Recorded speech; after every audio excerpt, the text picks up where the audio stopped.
नमस्कार मंडळी. आज आपल्या पुणे डायरीच्या शेवटच्या भागात आपण पुण्यातील 2 अतिशय महत्त्वाच्या आणि ऐतिहासिक ठिकाणांना भेट देणार आहोत. तुळशीबाग आणि पर्वती टेकडी व पेशवे संग्रहालय. चला तर मग सुरू करूया आपल्या पुणे डायरीच्या शेवटचा आणि तितकाच खास प्रवासाला. तुळशीबाग पुण्याची सांस्कृतिक आणि व्यापारी ओळख. सकाळपासून सतत फिरत असल्यामुळे आणि प्रचंड ऊन असल्यामुळे आम्ही तुळशीबागेत फार वेळ फिरू शकलो नाही. तुळशीबागेची स्थापना 18व्या शतकात झाली. पेशवे काळात येथे तुळशीची बाग असल्यामुळे या भागाला तुळशीबाग हे नाव मिळाले. पुढे हा परिसर हळूहळू व्यापारी केंद्र म्हणून विकसित झाला. आज तुळशीबाग म्हटलं की सर्वप्रथम आठवतो तो इथला प्रसिद्ध बाजार, घरगुती वस्तू, पूजा साहित्य, कपडे, दागिने, स्वयंपाकघरातील साहित्य, पारंपरिक वस्तू आणि महिलांच्या खरेदीसाठी हे ठिकाण विशेष प्रसिद्ध आहे. पण अनेकांना माहिती नसलेली गोष्ट म्हणजे येथे असलेले तुळशीबाग राम मंदिर. हे मंदिर 18व्या शतकात बांधण्यात आले असून त्याची लाकडी कोरीव वास्तुकला अत्यंत सुंदर आहे. मंदिरातील श्रीराम, सीता आणि लक्ष्मण यांच्या मूर्ती आकर्षक आहेत. मंदिराचा शिखर भाग पुण्यातील पारंपरिक मराठी स्थापत्यकलेचा उत्तम नमुना मानला जातो. आता वाटचाल पर्वतीकडे. तुळशीबागेतून बाहेर पडल्यावर आम्ही निघालो पुण्यातील आणखी एका ऐतिहासिक स्थळाकडे, पर्वती टेकडी. खरं सांगायचं तर सकाळपासून इतकं फिरलो होतो की आता आणखी चालायची इच्छा देखील उरली नव्हती. असं वाटत होतं की सरळ घरी जावं आणि आराम करावा. पण प्रवासातली खरी मजा ही अशाच क्षणांमध्ये असते. पुण्याचा ट्रॅफिक नेहमीप्रमाणे आमच्या स्वागतासाठी तयारच होता. कसेबसे आम्ही पर्वतीच्या पायथ्याशी पोहोचलो. समोर उभ्या होत्या त्या प्रसिद्ध दगडी पायऱ्या.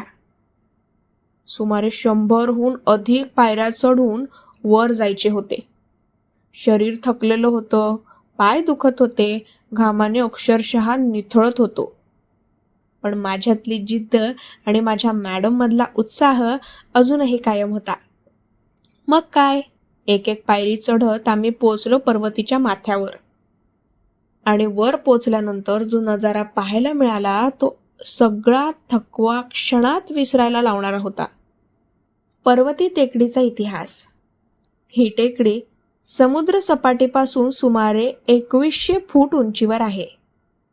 18व्या शतकात पेशवे काळातील बाजीराव म्हणजेच नानासाहेब पेशवे यांनी येथे मंदिराची उभारणी केली.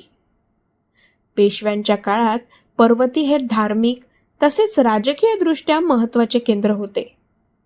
अनेक वेळा पेशवे येथे येऊन पूजा करत असत. पर्वतीवरील प्रमुख मंदिरे. देवदेवेश्वर मंदिर. पर्वतीवरील सर्वात प्रमुख मंदिर म्हणजे भगवान शिव आणि माता पार्वती यांना समर्पित असलेले देवदेवेश्वर मंदिर. हे मंदिर 1749च्या आसपास बांधण्यात आले.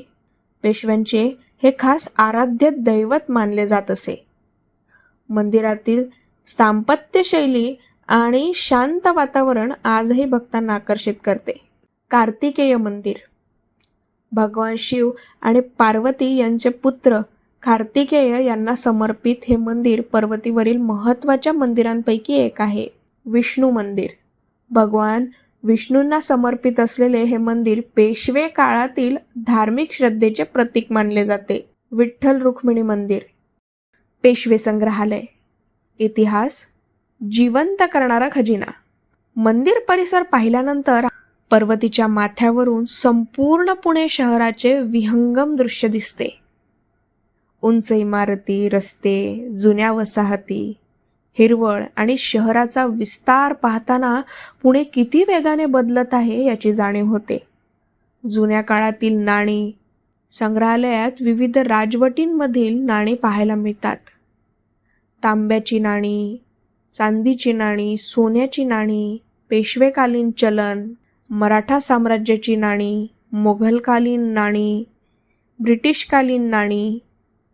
या नाण्यांवर तत्कालीन राजांची नावे, चिन्हे आणि धार्मिक प्रतीके कोरलेली दिसतात.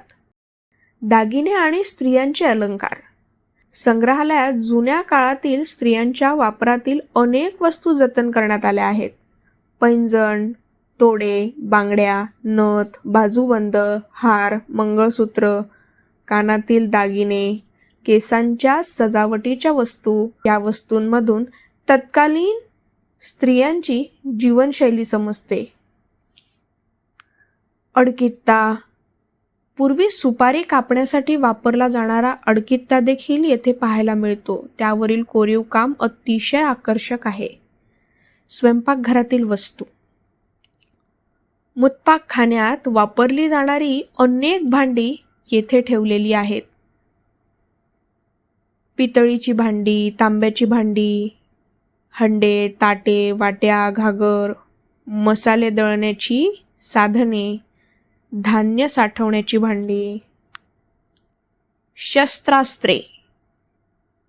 पेशवे काळातील सैनिक वापरत असलेली विविध शस्त्रे येथे पाहायला मिळतात. तलवारी, भाले, फेटे, पागोटे, अंगरखे, युद्धातील पोशाख, चिलखत.